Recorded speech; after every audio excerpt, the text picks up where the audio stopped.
So let's move on to Ask an Executive. This is where Rob and Rob answer questions from the chat. So if you have any questions, please feel free, jump in the chat with a question. I don't recall any questions that we haven't answered during the show. Rob, you have anything logged down that you normally? No, I didn't see anything in the chat at all. And I checked our email address and I checked our X account, and that person did not put in a question. I think Delray has something.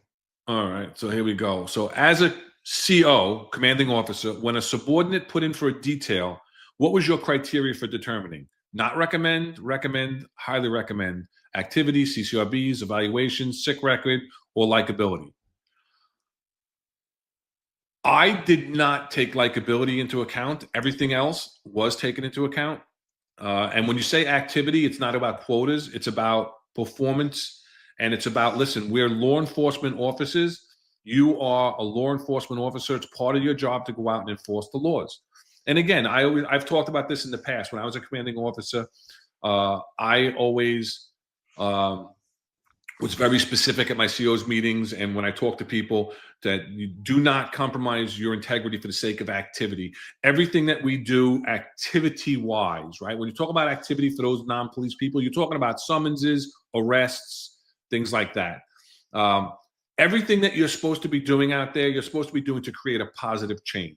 Whether you're writing moving summonses, you don't write the BS taillight summonses because it does nothing. They fix the taillight. You could correct that by pulling them over and telling them your taillight's broken and you need to get it fixed. They're not going to pay the summons. You're wasting your time. You're wasting their time. You're wasting money on the city. You're not doing anything. Write summonses that are going to correct bad behavior that are causing injuries and deaths. Right? Quality of life offenses. Write things that are going to write summonses that are going to increase the quality of life. Make arrests that are going to make a difference. Okay. So that's what I talk about when I'm talking about activity. CCRBs, you have to take CCRBs into account, but you should be monitoring your CCRBs as you go along. And again, when you're looking at CCRBs, again, that's more for the person like Rob has talked about in the past. When they come for an interview, you're going to be looking at that person's CCRB history. And again, just because people have CCRBs doesn't mean that they're a bad cop, doesn't mean that they have a bad attitude at all. But a lot of times when you see the same offense over and over again, you have to sometimes take a little more question. And when there's substantiated after substantiated, because again, we know that it's weaponized. And when you're being realistic about things, you have to understand that, like I just said before, CCRB is a lot different today than it was in the past. Evaluations, obviously, how you work and how you're evaluated by your supervisors makes a difference on how you're going to be recommending someone for a different position. And sick record, again, if people can't count to 4, and those on the job know what that means, if you can't count to 4, shame on you. Why are you going chronic? If you're not chronic, it doesn't matter. If you're chronic because of legitimate illness, pregnancy, some type of protracted injury that you were out for more than 40 days, so you went chronic, that's different. Then you take that into consideration. That kind of washes it off. But yeah, you take all these things into consideration, and then you make an assessment. Because technically, when I'm signing that CO's recommendation, which is what you're talking about here, I'm putting my name behind that person. Rob? Yeah, no, I totally agree 100%. Like, I've done it. I put a few, I just put recommend because there was factors in what you just described that I didn't feel that that person would be a good candidate for that particular position they were applying for. And I also tell them ways that I think that they can improve to get to that highly recommend, because we all know that if you don't have a highly recommend, you're probably not going to get the interview, right? So I know that, the career advancement, look at those, and especially for like some ESU and some other positions in SOD, if you don't have a highly recommend, you're not even eligible to get a interview. So, and the only other thing that I would add other than everything that you said, I would talk to the supervisor of that particular person, because I would just make sure that I, as the the XO or the CO, might not have all that information. I might know you on paper, but I don't know you personally. And I usually go to the sergeant and the platoon commander just to get an overall view of that person, because I want to make sure I make the proper assessment as well. So, Yeah. no. So Sleepy Joe has a question. When you hear operations to central, shot spotter activation at X and Y, are they coming from 1PP or borough ops? And 92 Charlie answers the question for us. It comes from operations unit, chief department's office at the Jock. Right. And then That's Sleepy if they're Joe, working, right? A lot of them aren't even working anymore. yeah. So Sleepy Joe's got another question. Who decides the layout of barriers? Someone at 1PP or the CO of barrier section? The CO of barrier section sends you the truck. That's all the CO of barrier section does. They have nothing to do with it. 1PP, listen, if it's a big detail, 1PP may get involved. The barrier configuration for details starts literally at the precinct level. And usually a lot of it has to do with your community affairs officer and you sitting down. You have to go out and do site surveys and walk the area. You have to know the area, and you have to have the barrier configurations. You have meetings at the borough. If it's a big detail, you'll have pre-meetings at the borough where you'll go over these things. You use Google Maps, you use Google Earth to get overhead views of areas to decide what's the best way, where you need to have wood in case you have to open it up for egress or emergency vehicles, as opposed to the metal interlocking, where sometimes at some details you have officers assigned with the orange mesh barrier so that they stand there with the mesh barrier across, and then they'll open it up during a parade for pedestrians to cross or whatever the case may be. Yeah, I mean, I know that they used to, in the borough, they used to have, a detail section in the back of the borough operation. Would, make sure everything was done right, previous events, and decide how many barriers and how many things they need. And then it would get approved by, borough commanding officers. So, yeah, I mean, it goes through its chain of command, and it goes on past experience at a particular, section. It also matters. I've had it where it matters, if there's other events going on. If you have a West Indian Day parade going on, a lot of barriers, you're hard to get, some barriers for your own command. Sometimes they'll just tell you, we're just bringing wood.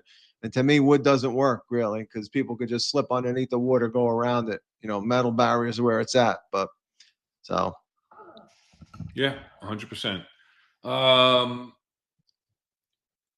8311, NYPD 8311 has a question. Executives demoted, how long do they maintain the salary? I don't know how that works. So if you're a chief and you get demoted, does your salary go back? I would think it does, right?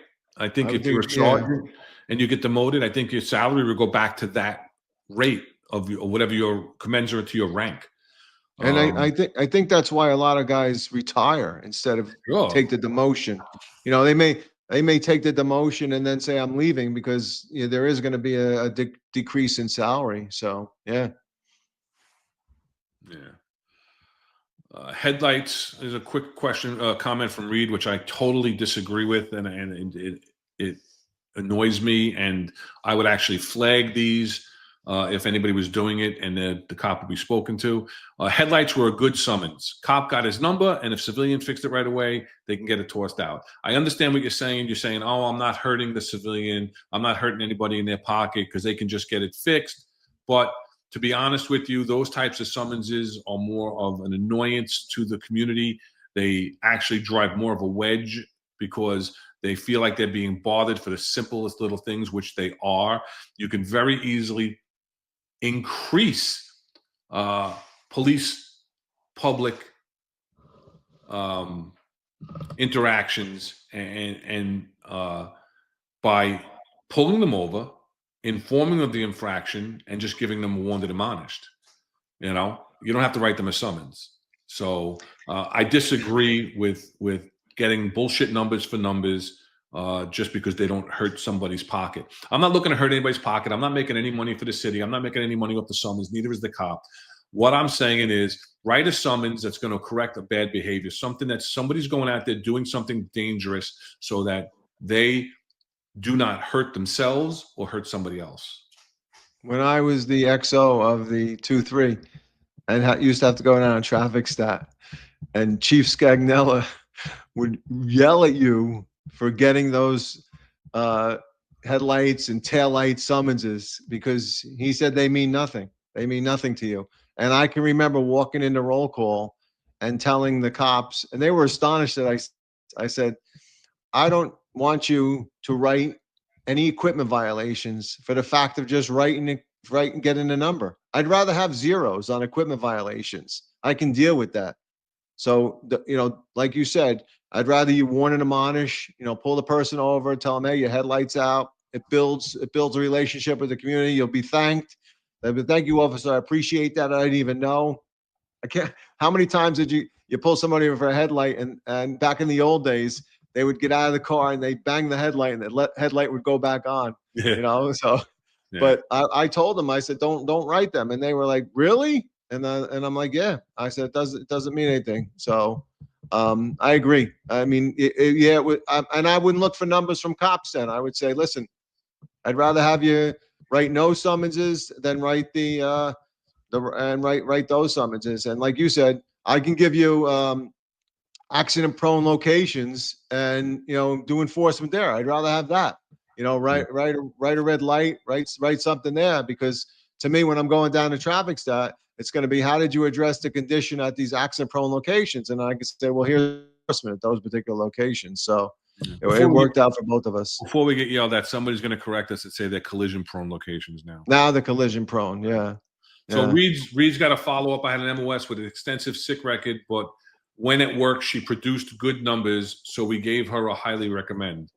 Again, I don't know what her sick record was for. If it was a legitimate injury, if she had an extensive sick record because of a chronic illness, or if it was due to pregnancy related or whatever the case, and gave good numbers. I don't know what that means. So it depends. It's a case by case basis. Everything is.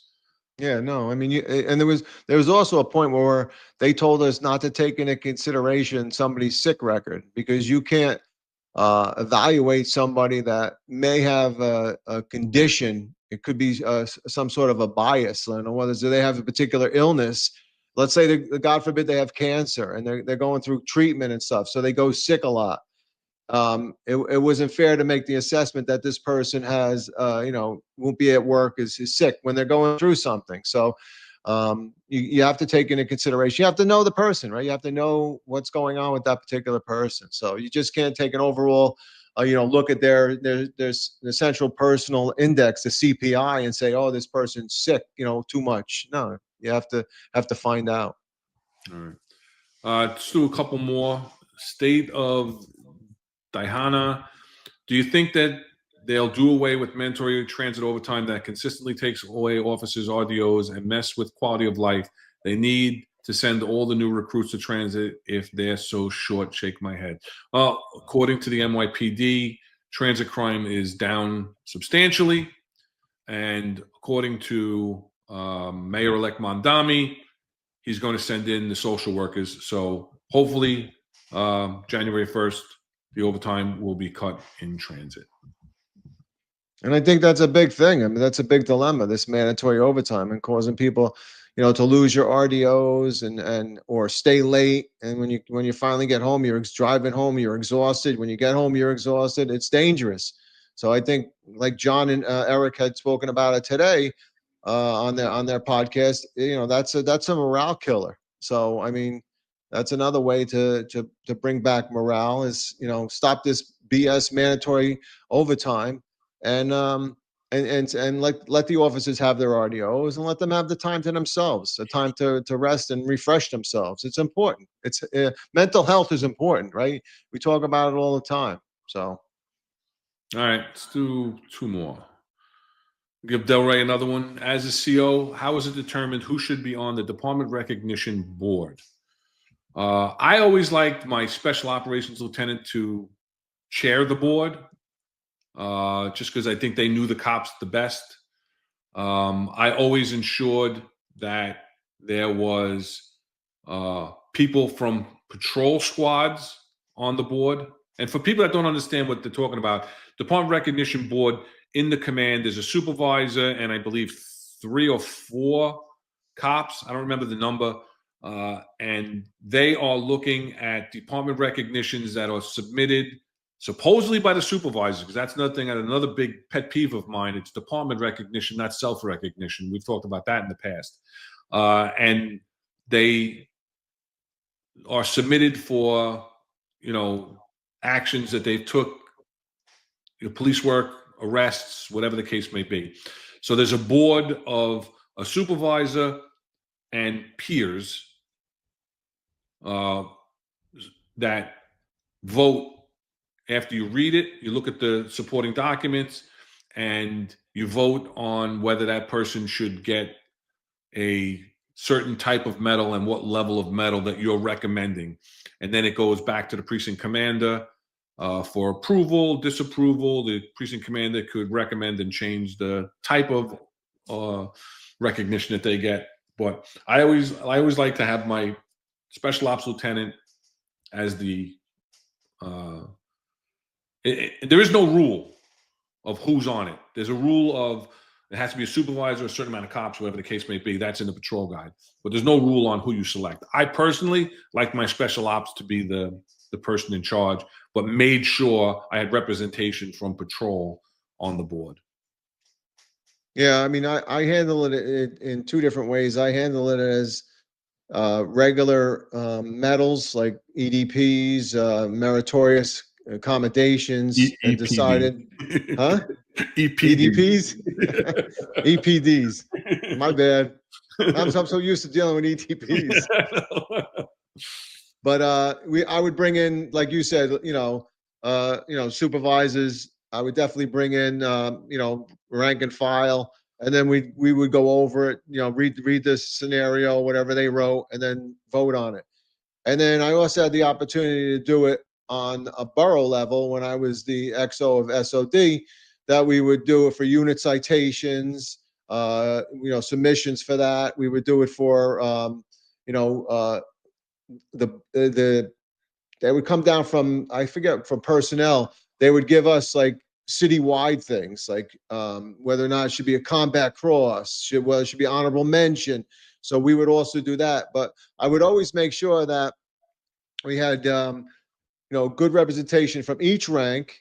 And then I always want a union delegate also to be on there, because they know the people, they know what they're doing. So and regular cops too. It wouldn't be just a union delegate, but I would make sure that was the delegate, and then there would be police officers or detectives, whatever we're reviewing. But it's interesting reading the things, and believe me, I never really knocked anything down. I either either kept it what it was, or I elevated it. Huh? I did. I tell you, Eric, yeah, because even as the borough commander, because if it's for a commendation or above, right? Because excellent police duty is the lowest. I'm getting the mom text. Almost time for Survivor. Oh boy, we got to get off the air before 8 o'clock Eastern time, so mom can watch Survivor. Then you had meritorious police duty, then you had commendation, and then above, so for excellent police duty and meritorious police duty, the precinct commander was the final say on approval or disapproval. For commendation, it went to the borough, and so the borough will put together a committee to go over all commendations and above.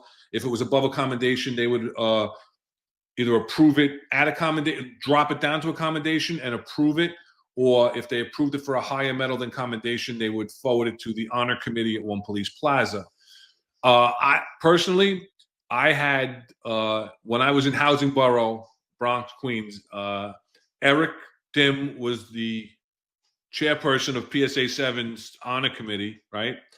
He sent up some commendations, and I'm looking at them. I'm like, these things are barely meritorious.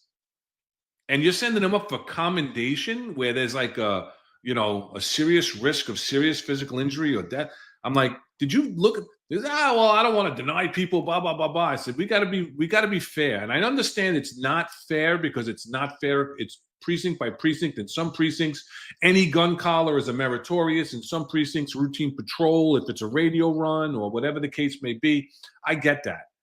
But I have absolutely knocked them down. You put the committee together. Sometimes they want to be a little generous, but I bring them in and I'd be like, guys, let's talk about this. How did you come to this conclusion? Am I missing something?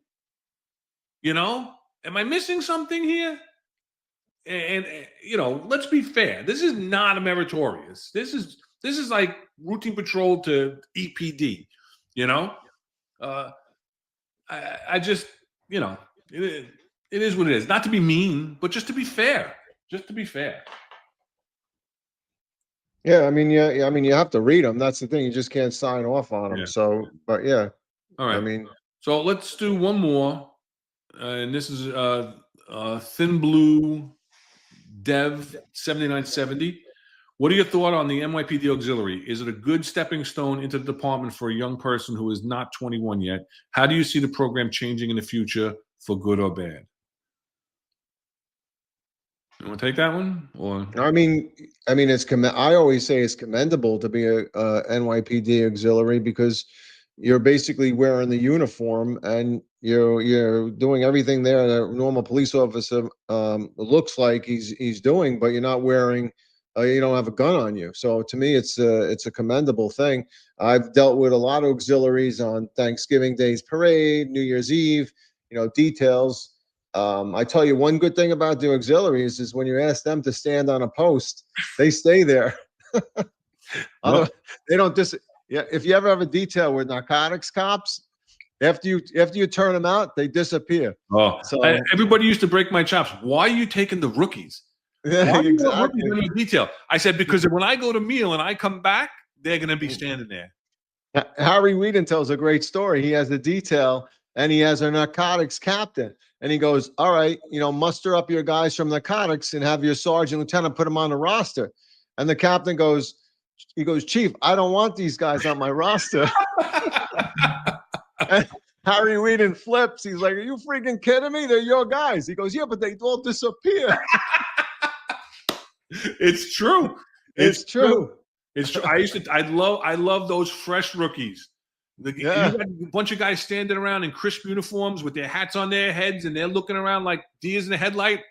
Come here, guys. Come here. Yeah. I got you. All right. Let's do there's two quick ones right here. What was your favorite command to work on as a CO or as an executive, I would say, whatever the case may be? My favorite as a CO, precinct-wise, if you got to go between the 111 and the 110, total different animals. I enjoyed both for total different reasons. So I really enjoyed being a precinct commander.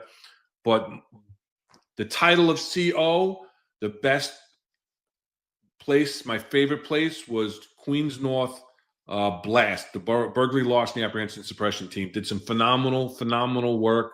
Great guys working and girls working for me, doing some unbelievable burglary apprehension work, some really cool tech stuff.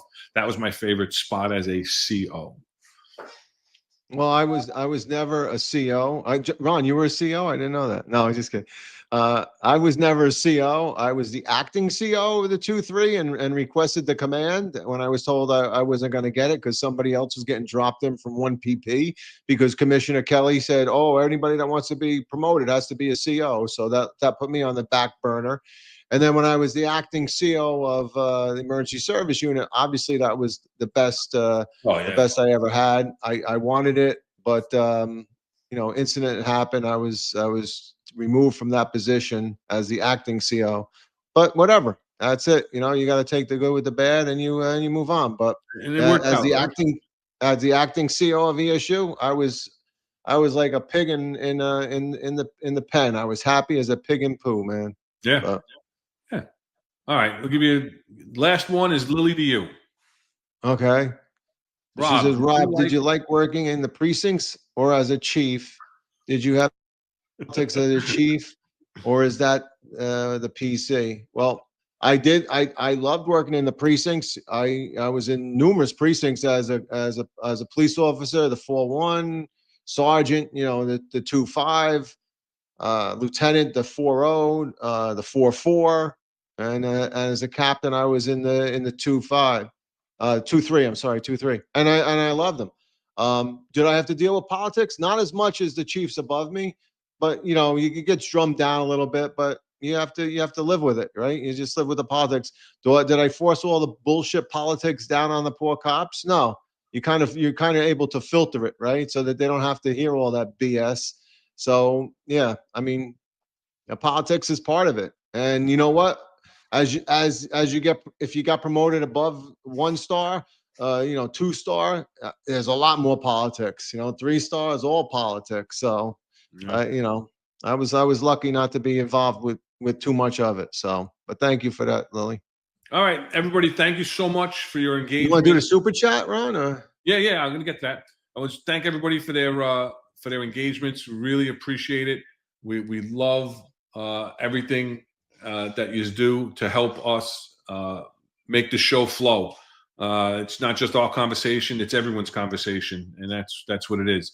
So yeah, we have 2 super chats today. We really appreciate it. This is from our friend Arbad, Powder Mill, but he goes by Arbad, but it's not coming up as Arbad right now. 60K subscribers. What a joke. Everyone knows the actual undocumented sub count is 10 times that figure. Everyone still on the job watches without subscribing. The Finest Unfiltered, not the other FU, the Finest Unfiltered is the place for the NYPD truth. Arbad, thank you for your continued support. We really appreciate it. Thank you for the $19.99 or the $9.99. Rob made me go out today to the store and get some Twizzlers. I'm not going to eat it because I don't want to get yelled at by my wife again. It was on sale, right? After Thanksgiving sale? It wasn't on sale. I usually buy them on sale. So it wasn't on sale. I paid full boat for them today. But yeah, it's the truth. I run into so many people that say, "Oh, I love the show." And I'm like, "Oh, you watch the show?" Yeah.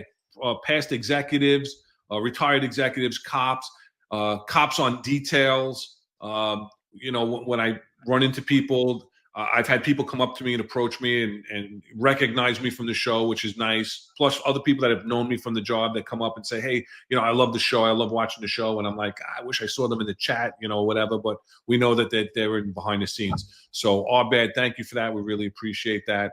And then NYPD 8311, another supporter of the show. We really appreciate that. Great platform. Hard to pick between shows, but enjoy this one the most. Thank you very much. That means a lot. I appreciate that. We have a very strong platform on the Finest Unfiltered with John and Eric and Marlon on the original New York's Finest Retired and Unfiltered podcast, 8:05 Monday, Wednesday, and Friday.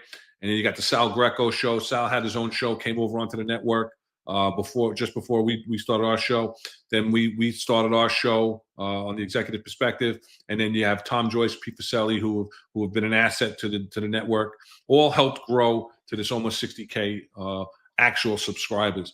But for you to point us out and say that you enjoy this the most, we really appreciate that, because we know that you do watch the other shows because we see you in the chats on those also. So we really appreciate that. We appreciate all the super chats, and we appreciate all the comments in general. So with that being said, any final thoughts, Rob, before we get into the rest of the shows? Because it's just everybody be safe. I believe it's the tree lighting. Is the tree lighting tonight? Tonight is the tree lighting at Rockefeller Center. Tomorrow night is the national tree lighting at the White House. So if you're working the detail, be careful. Be safe. Keep a head on your swivel. I mean, you think it's a great detail, it's an easy gig, but just remember, anything can happen. So just stay safe out there. Thank everybody in the chat. Thank for all the comments. Thank for the super chats. Appreciate everybody, and just hope everybody has a safe and enjoyable weekend. And we'll see you next Wednesday. You've just watched a clip from our live episode. Click the description to watch the full episode. Like, share, and subscribe for more videos just like this.